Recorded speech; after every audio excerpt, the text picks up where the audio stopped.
जैमसी की। आइए मेरे भाई बहनों, आज हम पेरी तो अध्याय 10 पढ़ते हैं। कुरनेलियुस का पतरस को बुलवाना। कैसरिया में कुरनेलियुस नाम का एक मनुष्य था जो इतिलियानी नामक पलटन का सूबेदार था। वह भगत था और अपने सारे घराने समेत परमेश्वर से डरता था। यहूदी लोगों को बहुत दान देता और बराबर परमेश्वर से प्रार्थना भी करता था। उसने दिन के तीसरे पहर के निकट दर्शन में स्पष्ट रूप से देखा कि परमेश्वर का एक स्वर्गदूत उसके पास भीतर आकर कहता है, हे कुरनेलियुस। उसने उसे ध्यान से देखा और डर कर कहा, हे प्रभु, क्या है? उसने उससे कहा, तेरी प्रार्थनाएं और तेरे दान स्मरण के लिए परमेश्वर के सामने पहुंचे हैं, और अब याफा में मनुष्य भेजकर शमौन को, जो पतरस कहलाता है, बुलवा ले। वह शमौन चमड़े का धंधा करने वाले के यहाँ अतिथि है, जिसका घर समुद्र के किनारे है।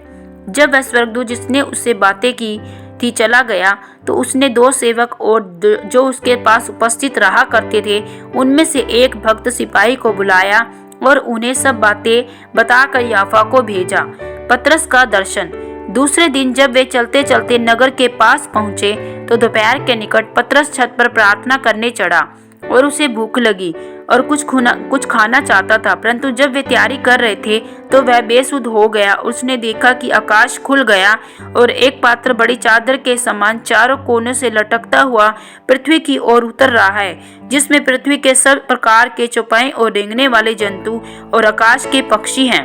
उसे एक ऐसा शब्द सुनाई दिया, हे पतरस, उठ, मार और खा। परंतु पतरस ने कहा, नहीं प्रभु, कदापि नहीं, क्योंकि मैंने कभी कोई अपवित्र या अशुद्ध वस्तु नहीं खाई है। फिर दूसरी बार उसे शब्द सुनाई दिया, जो कुछ परमेश्वर ने शुद्ध ठहराया है, उसे तू अशुद्ध मत कह। 3 बार ऐसा ही हुआ। तब तुरंत वह पात्र आकाश पर उठा लिया गया।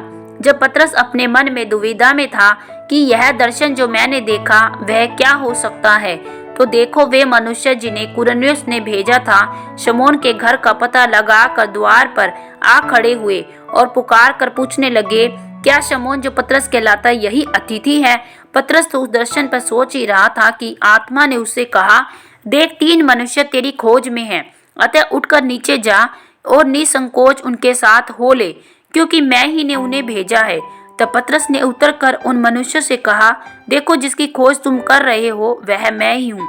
तुम्हारे आने का क्या कारण है? कहा, कुरनेलियुस सूबेदार, जो धर्मी और परमेश्वर से डरने वाला और सारी यहूदी जाति में सुनाम मनुष्य है, उसने एक पवित्र स्वर्गदूत से यह निर्देश पाया है कि तुझे अपने घर बुलाकर तुझसे वचन सुने। तब उसने उन्हें भीतर बुलाकर उनकी पहनाई की। कुरनेलियुस के घर में पतरस। दूसरे दिन वह उनके साथ गया और याफा के भाइयों में से कुछ उसके साथ हो लिए। दूसरे दिन वे कैसरिया पहुंचे और कुरनेलियुस अपने कुटुंबियों और प्रिय मित्रों को इकट्ठा करके उनकी बाट जोह रहा था। जब पतरस भीतर आ रहा था, तो कुरनेलियुस ने उससे भेंट की, उसके पांव पर गिरकर उसे प्रणाम किया। परंतु पतरस ने उसे उठाकर कहा, खड़ा हो, मैं भी तो मनुष्य हूँ, और उसके साथ बातचीत करता हुआ भीतर गया और बहुत से को इकट्ठे देखकर उनसे कहा, तुम जानते हो कि अन्य जातियों की संगति करना उसके यहाँ जाना यहूदी के लिए अधर्म है। परंतु परमेश्वर ने मुझे बताया है कि किसी मनुष्य को अपवित्र या अशुद्ध न कहो। इसलिए मैं जब बुलाया गया तो बिना कुछ कहे चला आया। अब मैं पूछता हूँ, मुझे किस काम के लिए बुलाया गया? कुरनेलियुस ने कहा, इसी घड़ी पूरे 4 दिन हुए मैं अपने घर में तीसरे पहर प्रार्थना कर रहा था, तो देखो, एक पुरुष चमकीला वस्त्र पहने हुए मेरे सामने आ खड़ा हुआ और कहने लगा, हे कुरनेलियुस, तेरी प्रार्थना सुन ली गई है, तेरे दान परमेश्वर के सामने स्मरण किए गए हैं।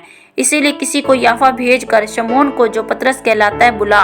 वह समुद्र के किनारे शमौन चमड़े का धंधा करने वाले के घर में अतिथि है। तब मैंने तुरंत तेरे पास लोग भेजे, तूने भला किया जो आ गया। अब हम यहाँ सब परमेश्वर के सामने हैं, ताकि जो कुछ परमेश्वर ने तुझसे कहा है उसे सुने। पतरस का उपदेश। तब पतरस ने कहा, अब मुझे निश्चय हुआ कि परमेश्वर किसी का पक्ष नहीं करता, वरन हर जाति में जो उसे डरता है और धर्म के काम करता है वह उसे भाता है। जो वचन उसने इस्राएलियों के पास भेजा, जब उसने यीशु के द्वारा शांति की सुसमाचार सुनाया, वह वचन तुम जानते हो, जो यूहन्ना के बपतिस्मा के प्रचार के बाद गलील से आरंभ होकर सारे यहूदियों में फैल गया। परमेश्वर ने किस रीति से यीशु नासरी को पवित्र आत्मा और सामर्थ से अभिषेक किया, वह भलाई करता और सबको जो शैतान के सताए हुए थे अच्छा करता फिरा। क्योंकि परमेश्वर उसके साथ था। हम उन सब कामों के गवाह हैं जो उसने यहूदियों के देश और यरूशलेम में भी किए। उन्होंने उसे काट पर लटका कर मार डाला। उसको परमेश्वर ने तीसरे दिन जिलाया और प्रकट भी कर दिया, सब लोगों पर नहीं वरन उन गवाहों पर जिन्हें परमेश्वर ने पहले से चुन लिया था, अर्थात हम पर जिन्होंने उसके मरे हुओं में से जी उठने के बाद उसके साथ खाया पिया। उसने हमें आज्ञा दी कि लोगों में प्रचार करो और गवाही दो कि यह वही है जिसे परमेश्वर ने जीवितों और मरे हुओं का न्यायी ठहराया है। उसकी सब भविष्यवक्ता गवाही देते हैं, जो कोई उस पर विश्वास करेगा उसके नाम के द्वारा पापों की क्षमा मिलेगी। जातियों पर पवित्र आत्मा उतरना। पतरस ये बातें कह ही रहा था कि पवित्र आत्मा के वचन के सब सुनने वालों पर उतर आया, और जितने खतना किए हुए विश्वासी पतरस के साथ आए थे वे सब चकित हुए कि अन्य जातियों पर पवित्र आत्मा का दान उड़ेल दिया गया है, क्योंकि उन्होंने उन्हें भांति भांति की भाषा बोलते और परमेश्वर की बड़ाई करते सुना। इस पर पतरस ने कहा, क्या कोई जल को रोक सकता है? ये बपतिस्मा न पाए जिन्होंने हमारे समान पवित्र आत्मा पाया है। और उसने आज्ञा दी कि उन्हें यीशु के नाम में बपतिस्मा दिया जाए। तब उन्होंने उससे विनती की कि वह कुछ दिन और उनके साथ रहे। आमीन। प्रभु आप सबको प्रेरितों अध्याय सुने जाने पढ़े जाने पर बहुतायत से आशीष और बरकत दे। सबको जय मसीह की।